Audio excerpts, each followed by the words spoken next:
like to welcome you to a very, very special event. Welcome to the Prince Frederick Campus of the College of Southern Maryland. How many campuses do we have now? Four. And hopefully you've seen our fourth campus, our regional campus. This is a very, very important ceremony to me for at least three reasons and probably many, many more. One, and my wife tells me it's not all about me, but this is probably the last official ceremony that I'm going to be involved with and MC as president of this fine college. And I will always remember this event for that reason. Two, we don't do very many of these ceremonies. We've only had one named building before, the Francis Caramonte building at our La Plata campus. And so anytime that we can name a building for someone, especially someone like John Harms, and recognize Marianne, it's a special event. And that is the third, that today we recognize an individual who made a profound difference in our community. And I don't know, as president, a better way to memorialize someone who people love and respect than to name a building for John E. Harms. And students will recognize his name, his great portrait for many, many years to come. Please. I need to come up for air anyway. A few introductions, if I may. We've got a wonderful board of trustees. You know, the College of Southern Maryland, obviously, we represent three counties, St. Mary's, Calvert, and Charles County. We have three board of trustee members from each county, and most of them are here with us this evening. Our chair is Dorothea Smith, and you're going to be hearing from her in just a few minutes. Our incoming chair, starting July 1, is Ted Harwood. We have the new vice chair who will be coming in and who's fairly new to the board, and that's Brad Bates. Margaret Dunkel from Calvert County. We all know Margaret. Samuel Jones, also from Calvert County. Mike Middleton, who needs no introduction. Dr. John Roach. Jay Webster from Calvert County. And we have an emeriti member of the board, and that's Mary Krug of Calvert County, former commissioner who has done such a wonderful job for this college. You know, we have a foundation board. The foundation board raises money for scholarships and equipment. It helps thousands of students get the education that they really do deserve to lead a better life. And I'd like to recognize those individuals who are here today. The chair of the foundation board is Renee Franklin from Calvert County, and also from Calvert County is Nancy Hempstead, who will become the new board chair after July 1. Leah Estevez is with us, Jay Lilly, Linda Cox, and we have a number of once you are a member of this college community, whether board of trustees or a foundation member, you can never get away. Greg Cockerham is a former board member, as is Steve Proctor, Claire Tweedy, and Jean McDougall. Thank you all, and I'd like to recognize a few other individuals. Obviously, a person who needs no introduction, Senator Mike Miller, and we'll be hearing from him in just a little bit. It's very nice to see Sally Jameson, delegate from Charles County, is here today. Thank you, Sally. Judge Greg Wells, who represents Calvert County so very well. Representing Senator Ben Cardin is Rachel Jones. And representing Senator Van Halen is Colonel Edmund Barrett. And I would be remiss if I didn't recognize our wonderful superintendent of schools here in Calvert County, Dr. Dan Curry is with us today. And everyone's favorite, Senator Bernie Fowler.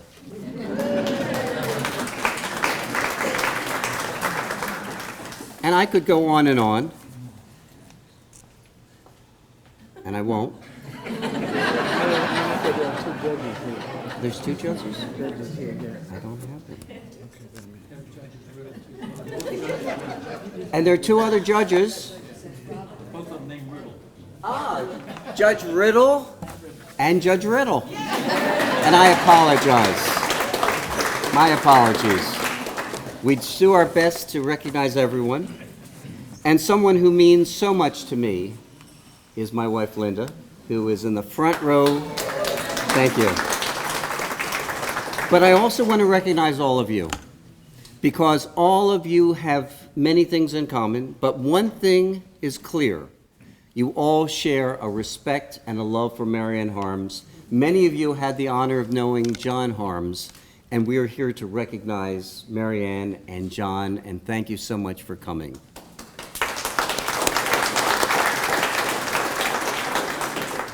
You know, when I think about this building, and I'm going to talk a little bit about this building, but when we think about Sally and we think about Senator Miller, Delegate Jameson, sometimes we don't realize that because we're a regional college, the state paid 75% of the cost of construction of this building. The county, Calvert County Commissioners paid 25%, so we are very grateful to all of our elected officials. Unfortunately, I was not able to recognize any of our Calvert County Commissioners. Probably noticed that. And it's not because of anything that was intentional, but they are working hard. They're in New York City. And you know what they do annually in New York City? The bond bill, the bond hearing. What is their bond rating going to be? It has been stellar in Calvert County, and they're doing their best to ensure that it will remain that way. And they won't be home until late tomorrow evening. So, but they do send their regards, and they're here, and they're here in spirit, and they wish they were here otherwise. And finally, I've recognized elected officials, board members, et cetera, the community, but I want to reserve my warmest welcome to Marianne Harms and to her family. Would you rise, Marianne, and your family, and please be recognized? Please. Thank you so much. Thank you. Let me tell you a little bit about this building, because when I first came to this college in 2006, and Linda can attest to this, this building took my breath away. I have never seen a building as magnificent as this one. And when I'm on 231, and I've passed this building hundreds of times, and when I look over, I still am moved by this building. It is a magnificent building. But you know what we've called it all along? This is Building A. Well, no longer. It deserves a name, and it's going to have a wonderful name after today. The reason why we're able to be here today and why we're able to dedicate this building is because Marianne and her family have genuinely, wait a minute, their generosity, I'll get this out. Because of their generosity of $1 million has allowed us to name this building for John E. Harms. And what's even better from my point of view is Marianne said that's not enough. And so she worked with Senator Miller, and she said, can we get a bond bill for $500,000 more to support the Southern Maryland Study Center, which is a wonderful resource. And how do you say no, Senator Miller, to Marianne Harms? You don't. I know that. You don't. And what is so moving to me is beautiful building, dedication. We're all going to go home. We're going to have a warm feeling. But Marianne already has made another commitment that she will continue to work on behalf of the college, because she knows that there are many donors in Southern Maryland who understand what the value of this college is, what the value of an education is. And she wants to work to ensure that no citizen is ever denied an education. And I want to thank you for that commitment.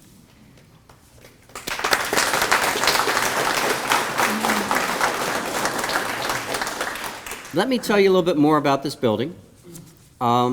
And how many of you were here during the dedication? I was not here. Anyone? Kathy, of course. Okay, many of you were. And Senator Miller, you probably spoke at the dedication.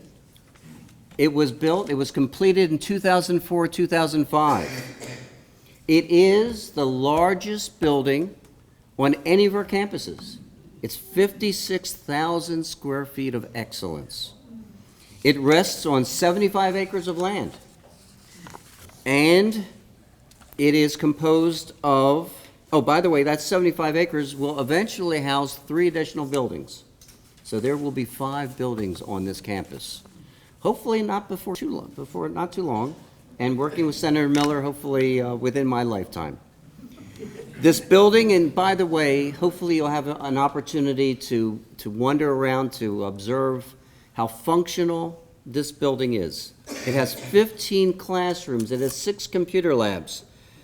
It has specialized classrooms and labs for physics, for biology, for chemistry, for nursing, and for the arts. It's an all-purpose building. It has 5 wireless hotspots. I don't know if any are right here, if you're trying to use it, but hopefully they are. The learning labs provide 76 computer stations. There is a beautiful library of 3,000 square feet and a multi-purpose room, 119. And how many of you have attended the Ward Verts concert series? Wonderful. If you've not, Sunday afternoons, spring, winter, and the fall. And it used to be in the multi-purpose room 119. Now we've moved that concert series over to the new building. But that multi-purpose room welcomes all kinds of community organizations, Destination College, and a variety of other events.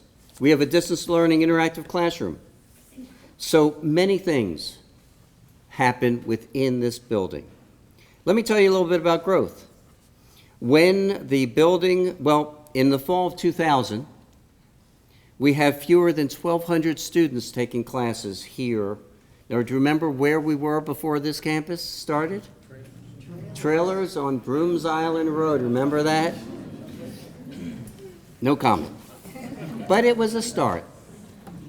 When this building opened in fall of 2005, there were almost 1,600 students taking classes, and then this past fall, we had over 2,000 students. So there's been an increase of over 66% since 2000.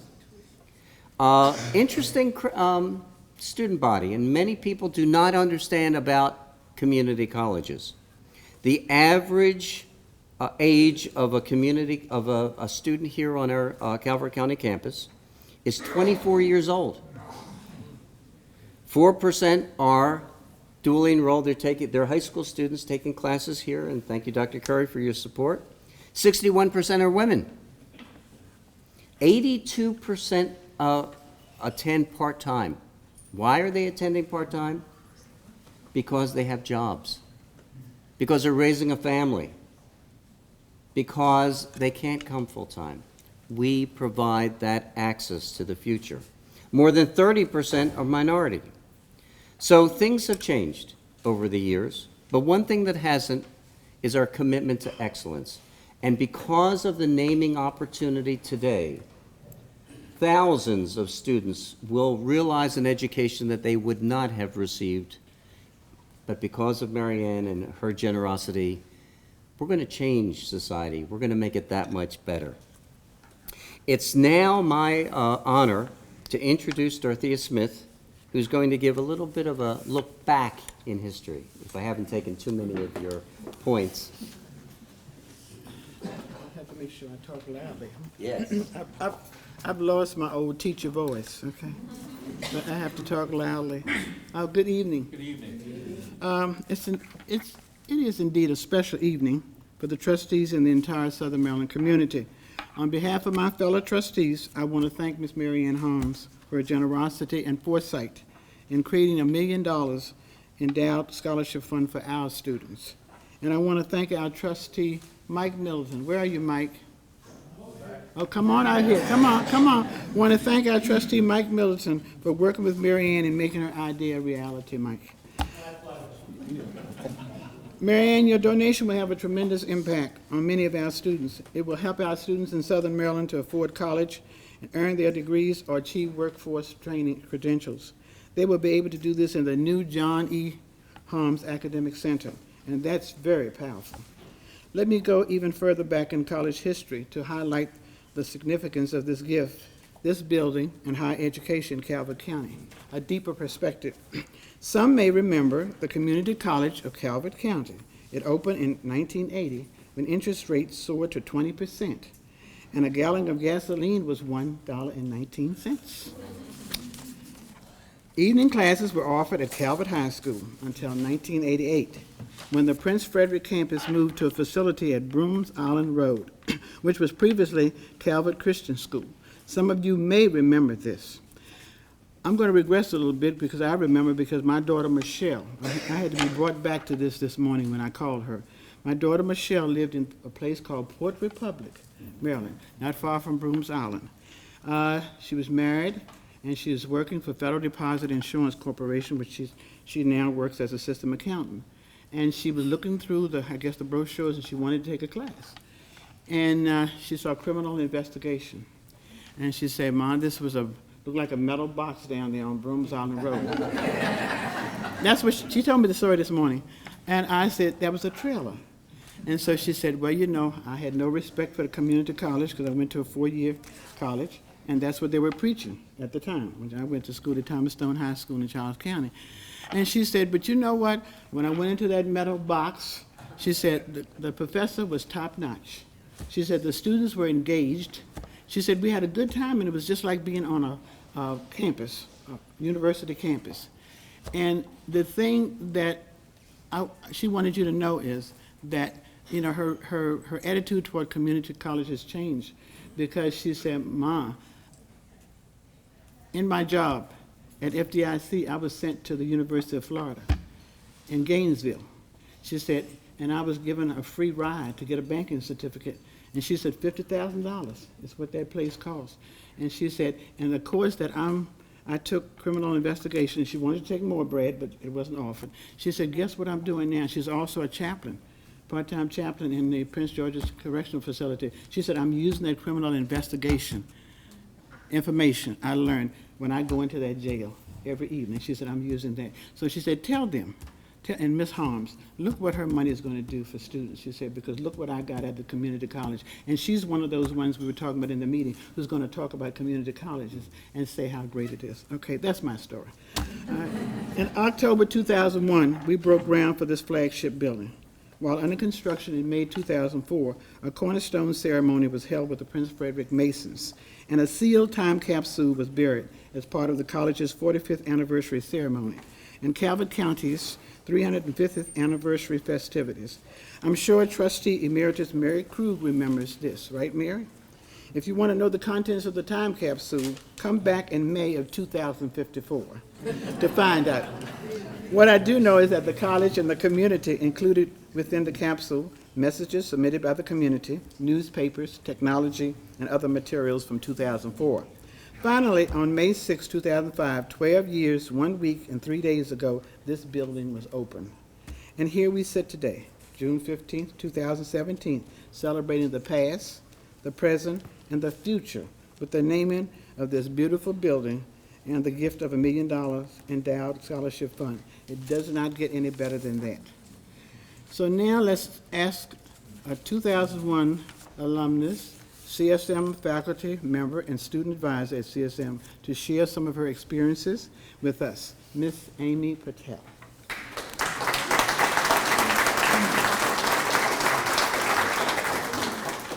Thank you. Good evening. Welcome, Harms family and distinguished guests. I am delighted to have this opportunity to talk of my experiences here at the College of Southern Maryland, and specifically at the Prince Frederick Campus. As an alumna, staff, and faculty member, I have been fortunate to witness the transformation of the Prince Frederick Campus. I remember the former campus on Brooms Island Road with our unofficial mascot, a free-roaming rooster. A lot has changed since those days. As a student on the Brooms Island campus, I recall the staff and faculty and how warm and friendly everyone was.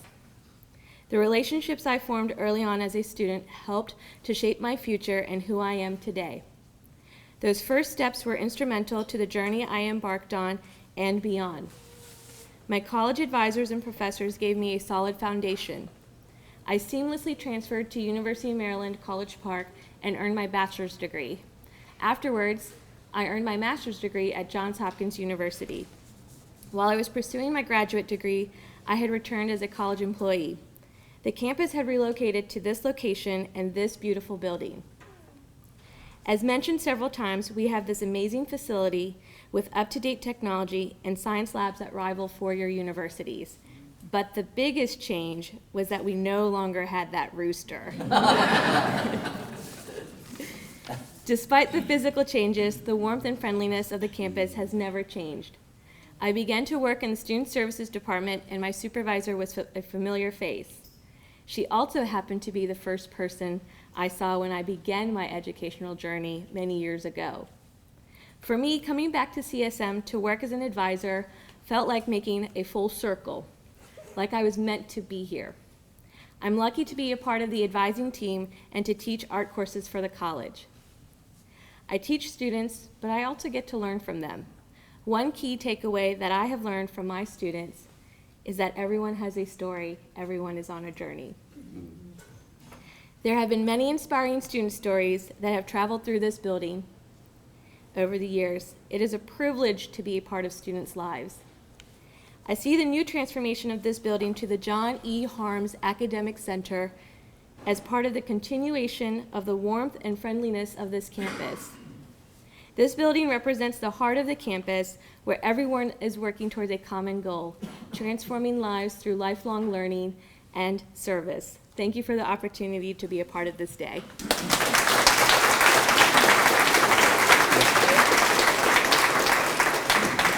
You know, thank you, Ami. There are so many cliches, and one is, well, this person needs no introduction. This person needs no introduction.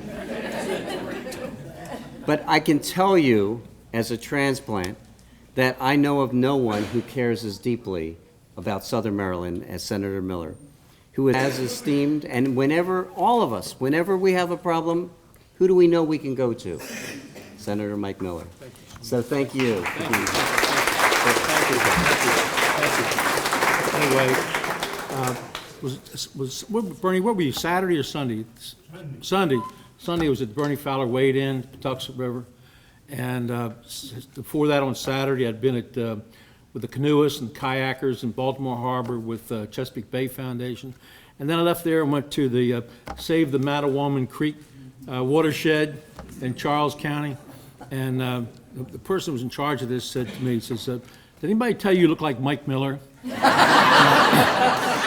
And I said, yes. He says, does it happen a lot? And I said, yes. And he said, doesn't that piss you off? So anyway, I have been around a long time. You know, I have been around a long time. I told you, Barry. And so anyway, I have been around a long time. And in the early 1970s, I represented Charles County.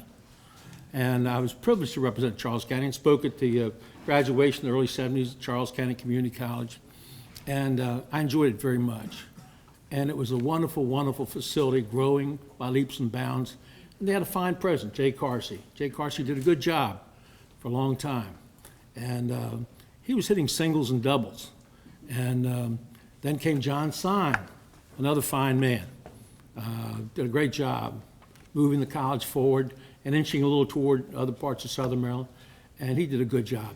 And then we got Brad Gottfried, okay? And what did Brad do? He hit home runs, okay? He took us to St. Mary's, took us to Calvert. We left those trailers where I taught at Brooms Island, and we've got these remarkable facilities. He brought BG&E over here, got another building, and bringing the best faculty here. It's just an amazing institution. And then what he did, he teamed up with Mrs. Harms, Marianne Harms, okay? And the two of them together are like magic. They really are, because it's for the good of all of Southern Maryland. I'm one of the few people who knew John personally. Louis Goldstein introduced me to him a long time ago, and I went to his office. Was it Glen Burnie or Pasadena, somewhere like Pasadena? And he was just the most generous man possible. And I know he's looking down right now, and he's thrilled with what the investment that Marianne has made with the resource that she and he have made available. This is truly what Southern Maryland is all about, coming together and staying together, working together, making things happen for everybody. And so I'm just very proud to be here. This is the Lord's work here being done on earth. Thank you. God bless you. Thank you so very much.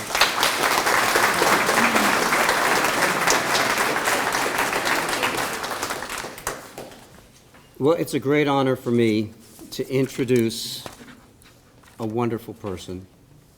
And she also needs no introduction, but I still will.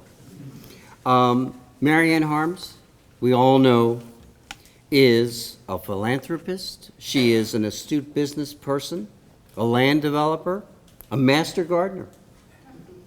And she also cares so deeply. One of the things that, and I've said this to Marianne recently, you know, I've known many couples. People have been married for many years. Seldom have I met a woman who has loved her husband as deeply as Marianne Harms loved John, and vice versa. And to hear the stories, it just touches my heart. And I want to recognize that, because that is not common. And the way it is being represented, and thank you to the grandchildren and children of the family, that this is a facility that Marianne is saying, I want the world to understand who this wonderful man was. And I can't think of a better way of doing it. But the story really began last October. Who would believe such a short period of time when the conversations began?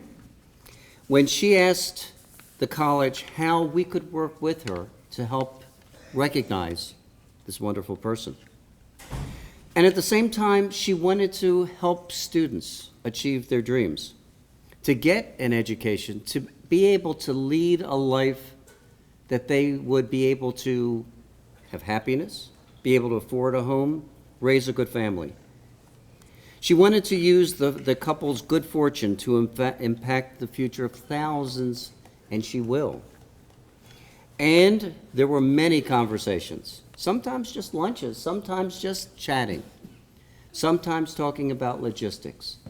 And I want to recognize a person who oftentimes we do, and she's already getting a little nervous because I'm looking at her. But you've heard about Mike Middleton, and Mike has been an outstanding member of our Board of Trustees, has worked with Marianne in helping to have today come to fruition. But the really hard work was Michelle Goodwin. Stand up, Michelle. Come on. You gotta stand up. Come on. Michelle Goodwin. Countless conversations, countless lunches and breakfasts, and really the hard work really goes to Michelle and to her staff.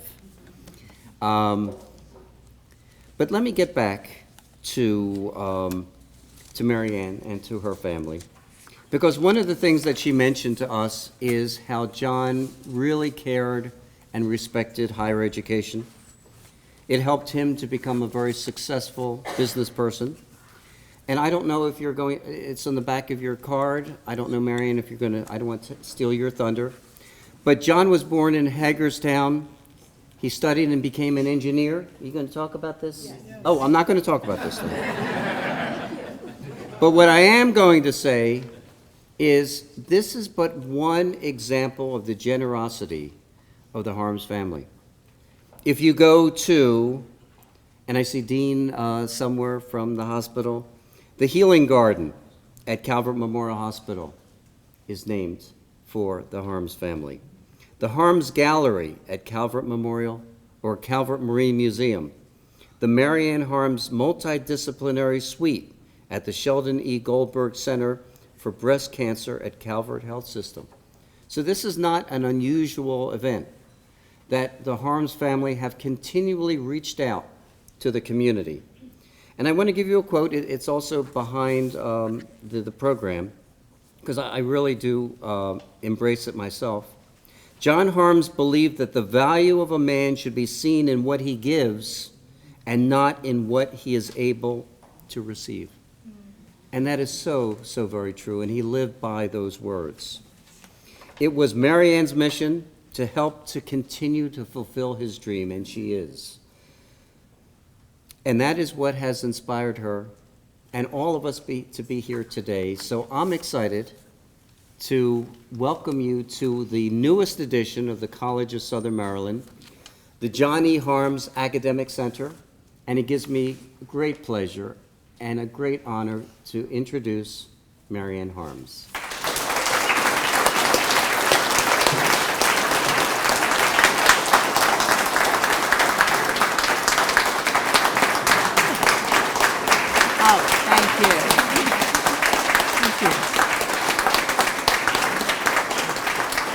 Thank you.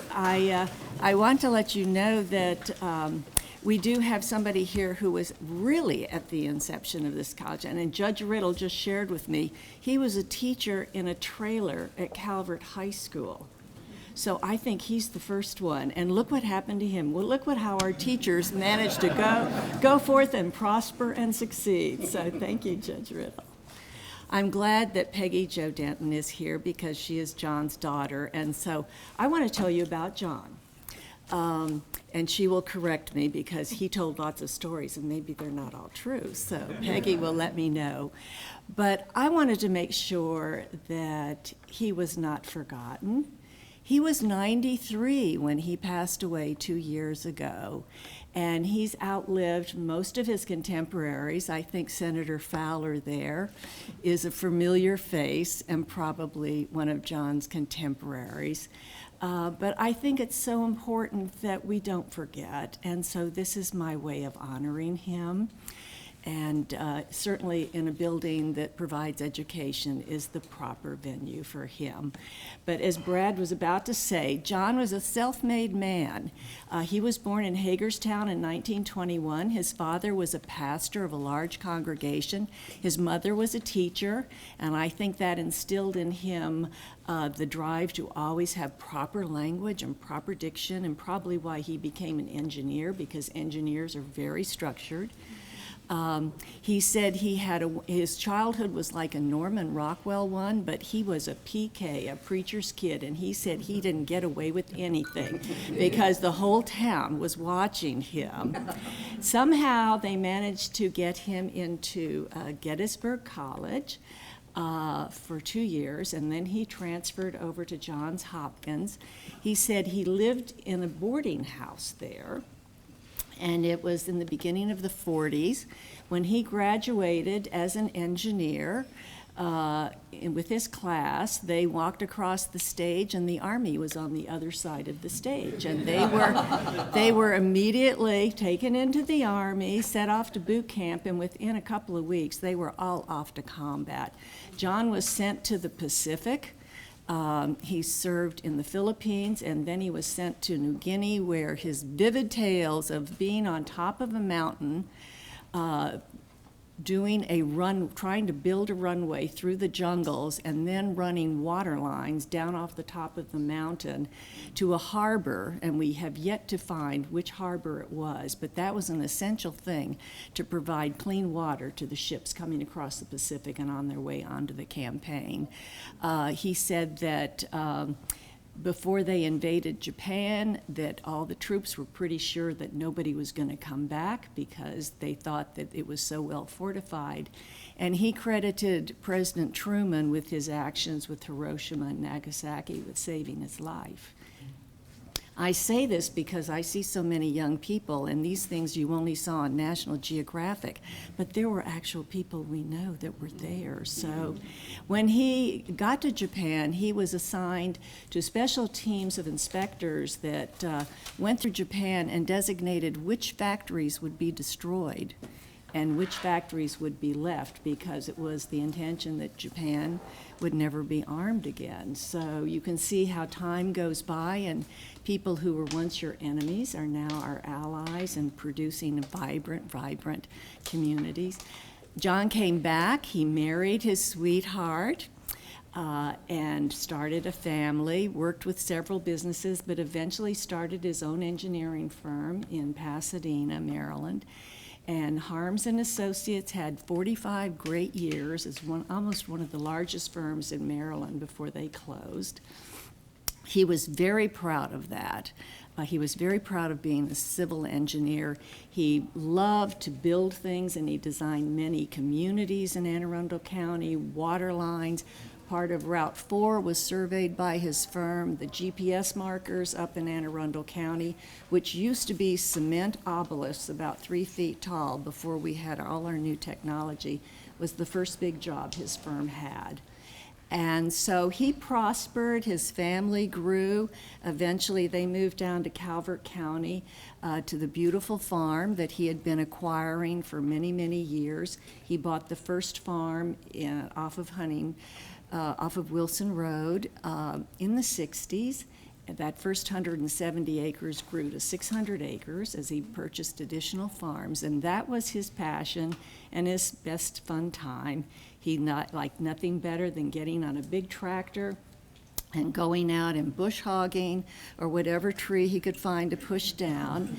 He was a larger-than-life man, very much like John Wayne in my mind, tall with broad shoulders and a spirit that just would not stop. There was nothing that he couldn't do.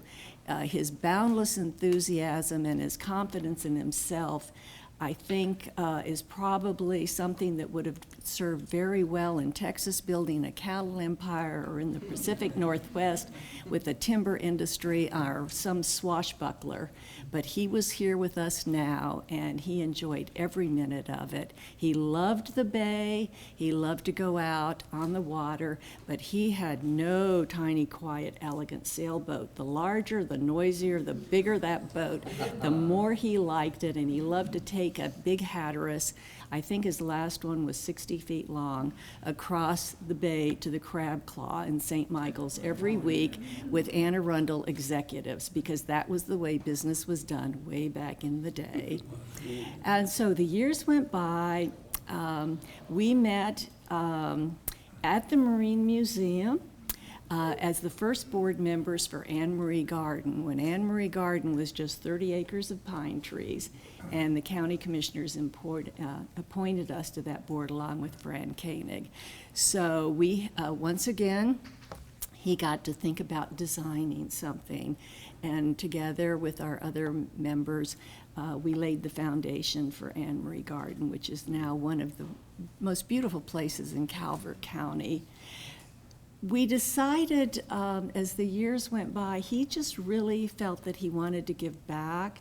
He wanted to have a foundation, and Bob Kalinowski, our attorney from Baltimore, is here. He brilliantly helped set up the Harms Foundation, and in 2002, and that was for Calvert County seniors.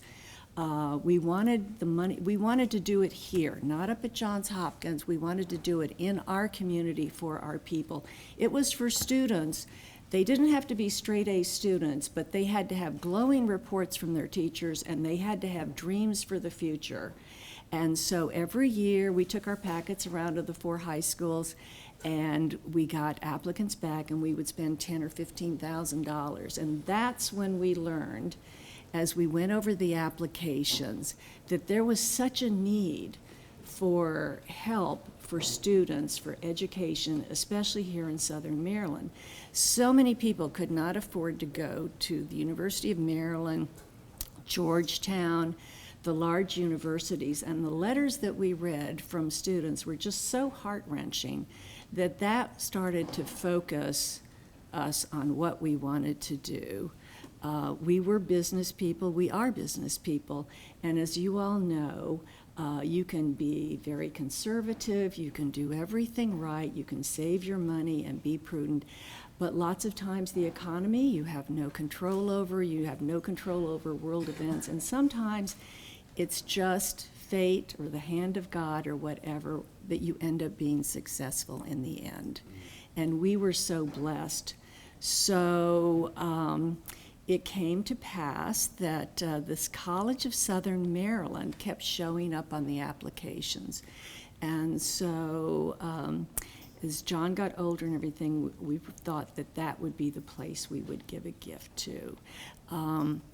It was amazing to watch an educated man, an engineer, a mind who is so concise, realize that people do need help, that family circumstances, that life sometimes can be very challenging, and if you can help that person up, they will succeed. And so that was our goal. And finding the College of Southern Maryland was a great gift for us, because when you want to give, and you're hopefully it will be a large endowment, you want to know that the people or the institution you give that gift to are going to be good stewards of it, that they will make that investment prosper and grow. And I believe, and John believed, that the College of Southern Maryland is what will take care of that. So I would like to end this and go out for our unveiling with the thought that John Harms was a man who had a vision that he thought he could reach out and change destiny one student at a time, and it is the College of Southern Maryland that is going to make that dream a reality.